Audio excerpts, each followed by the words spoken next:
38장에서부터 시작된 곡과 마곡에 대한 연합군에 대한 심판이 이제 완전히 39장에서 끝났습니다. 오늘부터 에스겔서의 새로운 장면이 이어지게 되는데, 오늘 40장에서 마지막 48장까지에서 새 성전에 대한 이야기, 그리고 새 땅에 대한 이야기, 그리고 회복된 이스라엘 백성에 대한 이 환상에 대한 내용들이 말씀이 기록됩니다. 오늘 말씀에서 읽었듯이 하나님께서 에스겔을 불러서 환상 가운데 보게 하시는 것이 바로 새 성전에 대한 이야기입니다. 마지막 부분에서 하나님께서 이스라엘 백성들에게 보여주는 성전이 굉장히 중요하다는 사실입니다. 다시 말하면 이스라엘에게 가장 큰 비극은 나라의 멸망도 있었지만, 예루살렘 성이 무너지고 성전이 파괴되는 것도 있었지만, 그보다 더 큰 것이 뭐였느냐? 하나님의 영광이 그들에게서 떠나셨다라는 말씀이죠. 이것이 이스라엘 백성들에게 어쩌면 가장 큰 절망이 아닐 수 없다, 이렇게 말할 수 있어요. 마치 오늘날 우리가 삶을 살아가는 데 필요한 물질이 없어지고, 또 내게 육체적인 간간함이 있지 못하고 질병이 있게 되고, 이런 등등의 문제는 우리의 삶 앞에 있을 수 있는 하나의 과정일 수 있어요. 그러나 정말 없어서는 안 될 것이 뭐냐면 하나님이 나와 동행하는 삶이라는 거예요. 그러니까 하나님과 동행하는 삶 속에 있을 때 물질의 문제, 건강의 문제 등등의 다른 문제들이 믿음 안에서 커버가 될 수가 있어요. 이렇게 이 얘기를 하면은 어떻게 믿음을 가지고 돈도 없고 질병 중에 있는데 커버될 수 있느냐? 성경이 우리에게 그 이야기를 계속 제시해 주고 있잖아요. 모세가 이스라엘 백성들을 리드했을 때에 백성들이 모세를 지지해 주었습니까? 여호수아가 리더십을 쉽게 가졌습니까? 그렇지 못했어요. 힘들고 어려웠어요. 그런데 그때마다 하나님이 그를 이끌어 주셨고 힘을 주셨고 백성들로 하여금 깨닫게 해주셨고 알게 해주셨어요. 대표적으로 우리가 욥을 보십시오. 욥이 갑작스럽게 어려움을 직면했을 때에 그 욥이 그 어려움을 어떻게 이기고 나갔어요. 몸에 만신창이가 됐잖아요. 기와장으로 자기의 몸을 긁어야 될 정도로 가려움에 피부병으로 심했잖아요. 처자식을 다 잃었어요. 모든 가진 물질을 다 잃었어요. 그러면 이제는 죽는 것밖에 안 남았어요. 그런데 그가 붙든 것은 하나님이었어요. 그 친구의 선배들이 계속 욥을 심판합니다. 혹시 네가 우리 모르게 지은 죄 때문에 어려움을 당하고 있지 않느냐고. 그러니까 우리가 생각할 때 그래요. 우리 앞에 물질로 떠나고 질병으로 인해서 고통당하고 문제가 있지만, 정말 중요한 것은 우리가 하나님의 임재, 하나님의 영광, 하나님이 나와 동행을 붙들게 되면 하나님은 반드시 회복을 시킨다라는 것이 성경의 진리잖아요. 그렇다면 이스라엘 민족들이 나라를 잃었어요. 성전이 파괴됐어요. 성벽이 다 무너졌어요. 그래, 거기까지도요 비극이지만 정말 더 큰 비극은 뭐냐? 하나님의 영광이 이스라엘에서 떠나면 끝난다는 거예요. 그래서 이들은 하나님의 영광이 떠났다는 사실을 기억하기보다는 이제 성벽이 무너지고 성전이 무너졌으니까 끝났다. 우리가 포로로 잡혀갔고 포로가 되었기 때문에 우리나라는 망했다. 그런데 하나님이 다시금 에스겔을 통해서 보여주시는 것이 뭐냐? 하나님이 앞으로 세우실 성전에 대한 환상이라는 거예요. 설계도를 보여주시는데 이야기 우리 읽다 보니까 복잡하죠. 몇 척이요. 노아의 방주의 이야기도 마찬가지고 법궤를 만드는데도 이렇게 아주 세밀하게 기록이 되어 있어요. 예. 그런데 이 설계도 도면 자체만으로 끝나는 것이 아니라 내가 다시 너희를 그 가운데 세우겠다라는 하나님의 언약의 말씀이라는 거예요. 이게 바로 새 성전의 말씀의 핵심이 되지요. 그래서 먼저는 하나님께서 절망의 자리에 놓여져 있을 때 에스겔을 통해서 이스라엘 백성들에게 새 성전을 보여주신다는 거예요. 구체적인 날짜로 시작을 합니다. 1절 말씀해 보시면 우리가 사로잡힌 지 25채 해, 그리고 에스겔과 백성들이 포로가 된 지 25년의 때에 성읍이 함락된 후에 14채 해.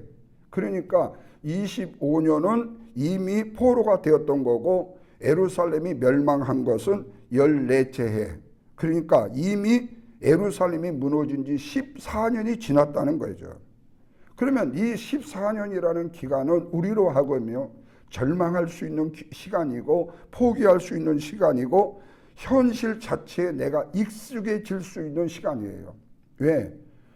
우리가 흔히 인간은요, 사회적 동물인과 동시에 적응력이 굉장히 빠릅니다. 사실 저 엄청 더위를 탑니다. 지금도 물론 이 더운 것 때문에 제가 신경질이 빡빡 나는 건 사실이에요. 그런데 사실 시애틀에 있을 때는 이렇게 안 있거든요. 굉장히 그래도 시원하거든요. 이런 때 지금 아침에 새벽에 나오게 되면요, 쌀하거든요. 예. 그래서 실제로 한여름에도 처음에는 반팔을 입지 못할 정도로 그렇게 싸늘한 날씨였어요. 저한테는 너무 잘 맞는 날씨였어요. 26년을 거기 있다가 아틀란타에 딱 오는데 첫 해 여름을 맞이했는데요, 진짜 죽을 뻔했어요. 그랬는데 거기서 2년도 조금 길다 했더니 또 이 노스캐롤라이나 그린빌이 오니까 여기는 또 거기다 한 수 더 하네요. 예. 근데 사실 이것도요, 점점 시간이 지나면 지날수록 이제 익숙해져요. 그들이 처음에는 포로가 되었을 때 고향에 돌아가고 싶은 욕망이 얼마나 많았겠어요. 여러분 그 노예들의 합창 노래 여러분 못 들으셨어요? 참 절규잖아요. 근데 세월이 흐르면서 점점 고향으로 돌아간다는 희망이 희미해지고 사라집니다. 그렇다면 이런 의구심이 들지 않아요? 우리 예루살렘은 끝났는가? 다시 예루살렘의 성전은 우리에게 없는가? 성전이 어떻게 다시 세워줄 수 있을까? 그렇다면 하나님은, 우리의 주인 되신 하나님은 우리를 버렸지 않는가? 그런 가운데 있을 때 하나님께서 에스겔을 통해서 환상을 보여주신다는 거예요. 2절 보십시오. 하나님이 이상 중에, 그 환상 중에 나를 데리고 이스라엘 땅에 이르러 나를 매우 높은 산 위에 올려놓으셨다 그랬어요. 그리고 성읍 같은 건축물을 보게 하셨다고 그랬어요. 자, 지금 이스라엘의 눈으로 보기에는 폐허예요. 현재 지금 이스라엘이 진짜 폐허잖아요. 근데 하나님의 눈으로 보여주시는 것은 새 성전이 보였다는 거예요. 여러분, 우리 사람은요, 현재를 봐요. 그런데 하나님은 미래를 보셔요. 그러니까 현재는 암담하고 캄캄하고 절망적이고 포기할 수밖에 없는 상황인데 하나님은 우리에게 환상을 주시면서 미래를 보게 하신다는 거예요. 뿐만 아니라 사람은 그렇잖아요. 현재 무너진 모습만 보잖아요. 근데 하나님은 다시 세우게 하시는 일을 보게 하신다는 겁니다. 그렇다면 믿음이라는 것은 뭐냐? 현실을 부정하는 것이 아니라 현실 너머에서 일하시는 하나님의 역사를 바라보는 것이다. 우리의 삶이 무너진 때가 있을 수 있잖아요. 무너진 일들이 우리에게 있을 수 있잖아요. 이때에 이제 무엇을 할 수 있을까라는 생각이 들 수도 있잖아요. 그런데 하나님께서 그래요.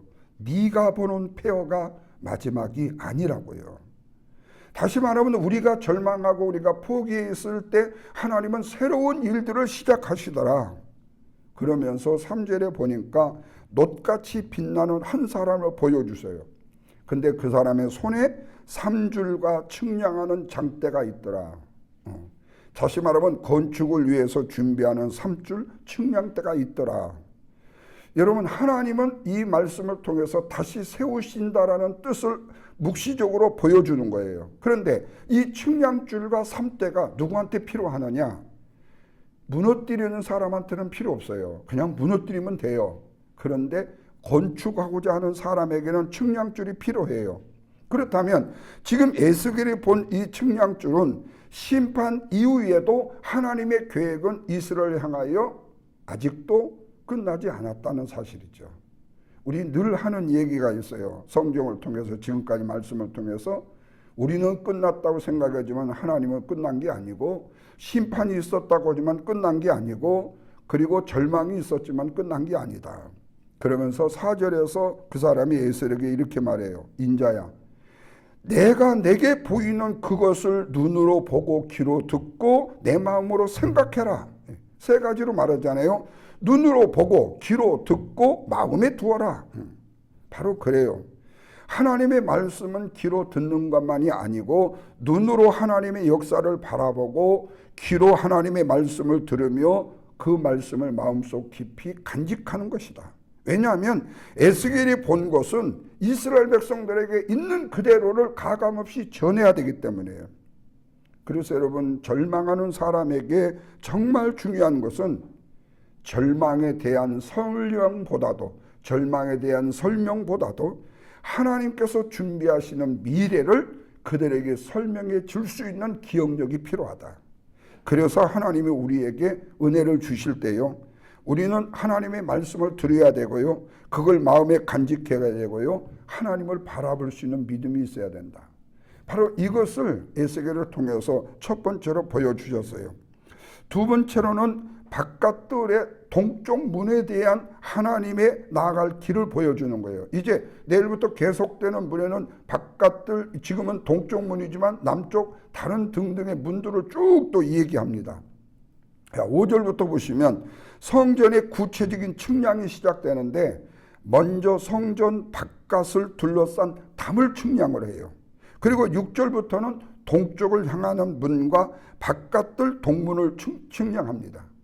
이 말씀을 읽으면서 우리 읽기도 좀 힘들고요, 어렵게 느껴져요. 근데 문지방 간의 크기, 문간의 크기, 벽의 두께, 현관, 기둥의 크기, 아주 디테일하게 기록을 했잖아요. 그러면 우리는 이 말씀을 읽으면서 하나님, 뭐 때문에 이렇게 정확하게 얘기를 하세요? 세세한 치수까지를 하나님은 꼭 기록을 하셔야 될까요? 여러분, 여기에 굉장히 중요한 영적인 교훈이 있어요. 그건 뭐냐? 하나님께 나아가는 길에는요, 이런 거룩함이 있어야 된다는 거예요. 세상과 성전 사이에 담이 있다고 그랬잖아요. 이 담이 필요해요. 왜냐하면 우리가 그리스도인으로서 교회 안에서와 교회 밖에서의 이 담이요. 근데 이 담이 때로는요, 무너뜨려야만이 세상이 교회 안으로 들어올 수 있어요. 근데 이 담을 무너뜨림으로 인해서요, 교회가 세상으로 가버려요. 하나님의 의도가 담을 쌓는 것은 세상을 교회로 끌어오기 위한 담이었지, 그걸 하시는 것이지 교회가 가라는 게 아니잖아요. 그런데 오늘날의 교회가 어쩌죠? 진정한 하나님의 말씀의 진리의 토대 위에 교회가 세워주는 것이 아니라 아주 맘대로잖아요. 그래서 심지어 감리교회 변산한 교수 같은 사람들은 뭐라고 그랬어요?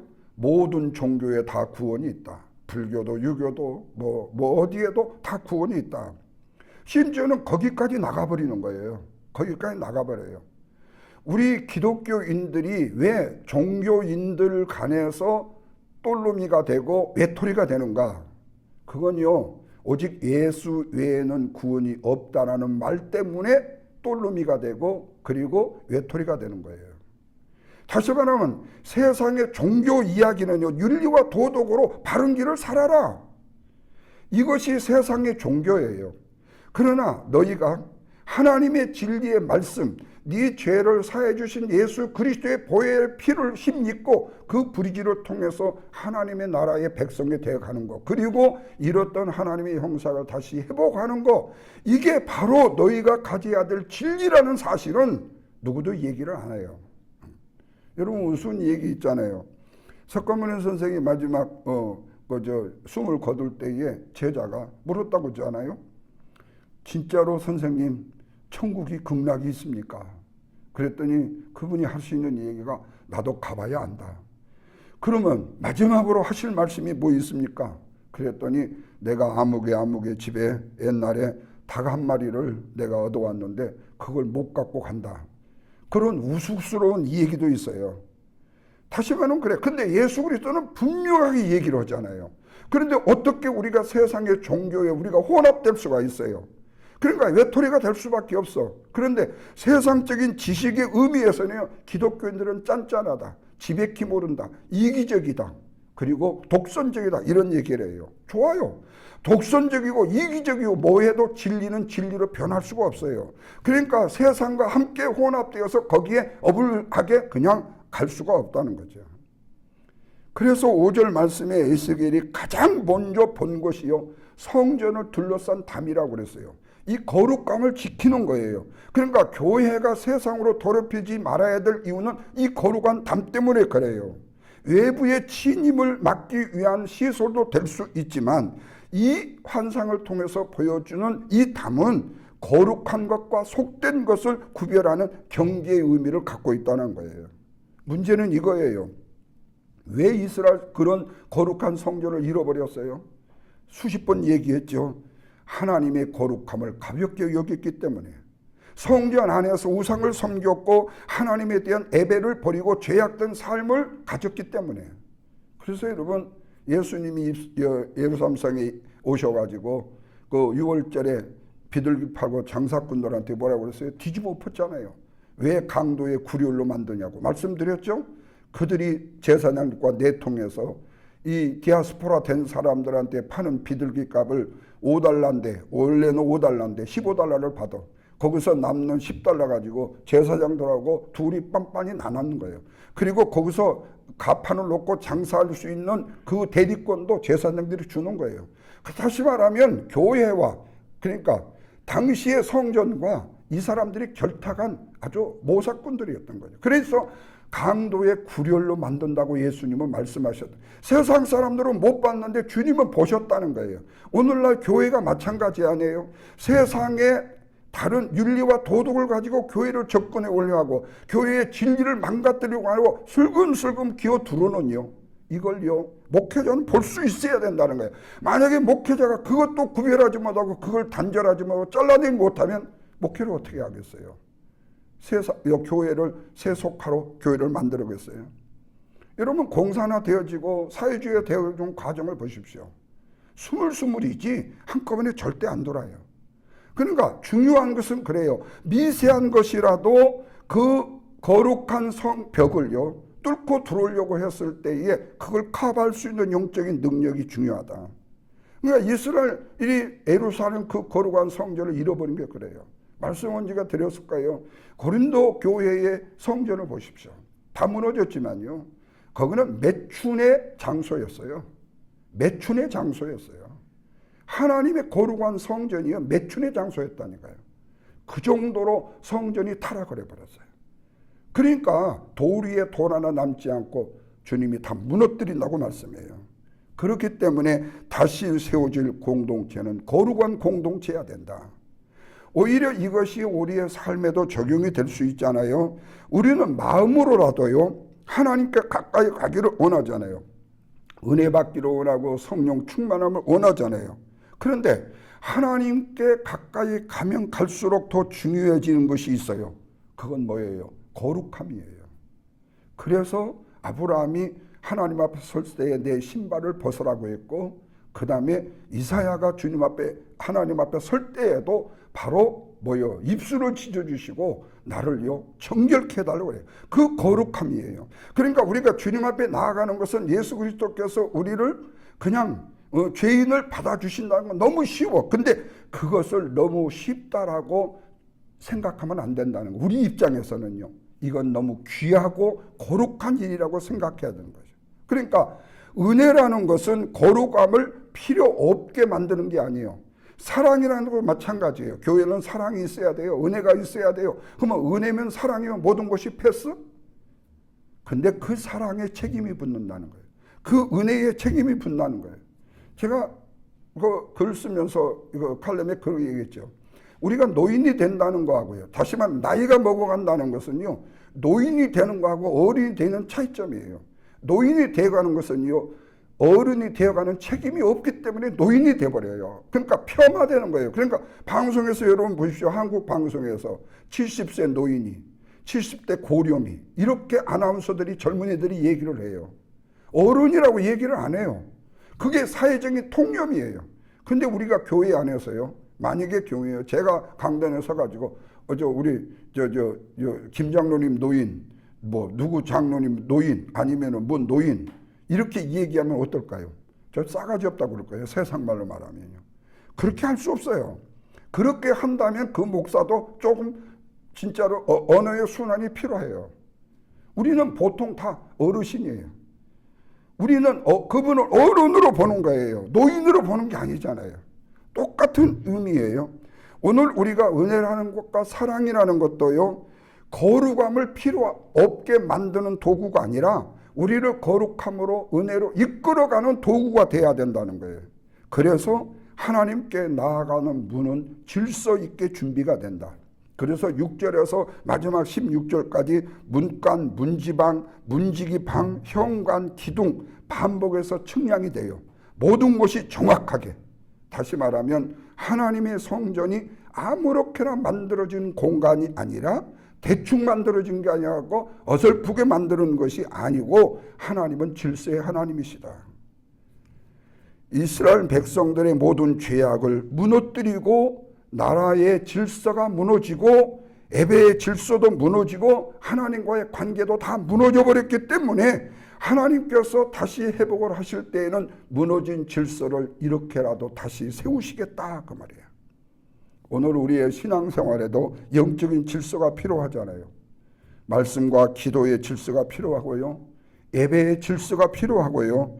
관계의 질서가 필요해요. 그래서 여러분 참 중요한 거예요. 저도 설교하게 되어서 본질에 100% 아는 건 아닙니다. 그러나 제가 공부를 하고 목회를 하면서 내가 느끼는 것은 그거예요. 설교는요, 선포예요. 예를 들어서 주일의 낮에 우리가 공예배라고 말하고, 다시 말하면 대표적인 예배라고 말하는 주일의 예배는 말씀에 대한 선포지요. 실제로 나에 대한 간증이 너무 깊어지는 것도 문제가 될 수 있고 내 말을 너무 많이 하는 것도 문제가 될 수 있죠. 신앙의 경험을 이야기하는 것도 좋을 수 있어요. 그런데 오늘날 설교가 코미디가 되는 경우도 있고 요즘에는 PPT가 발달돼 가지고 그림으로 모여서 이걸 다 하잖아요. 그러니까 점점 강력한 메시지의 선포가 희석이 되어지고 그 질서가 파괴되어가는 모습들이에요. 여러분 이번에 한국의 어떤 교회에서요, 그 일부 예배, 청년 예배였대요. 거기서요, 그 락 음악이 나오면서요, 주일날 예배예요, 일부 예배에. 예, 그거 춤을 추고요. 왜? 영성 집회였대요, 젊은이들. 걔들을 끌기 위해서 세상의 음악을 도입해가지고 신나게 해서 그 다음에 복음을 전하겠다라는 의도가 됐어요. 그런데 방송에 나오는 것은, 기독교 방송에 나오는 이것은 뭐냐면은 그들이 그렇게 흔들고 하는 것. 과연 이것이 교회에 돌아도 되는 것인가? 이런 거예요. 물론 복음을 전하는 방법에는 여러 가지가 있을 수가 있겠죠. 그런데 중요한 것은 뭐예요? 교회의 질서예요. 이 질서가 파괴돼 버리면요, 관계의 질서가 파괴돼 버리면요, 우리가 영적인 질서가 파괴될 우려들이 많다는 거예요. 이것도 절대적일 수는 없습니다. 제가 이렇게 주장한다고 해서 내가 그 부분을 나는 100% 다 지키고 있다. 그럼 당신은 그렇게 하고 있습니까? 저도 자신은 없어요.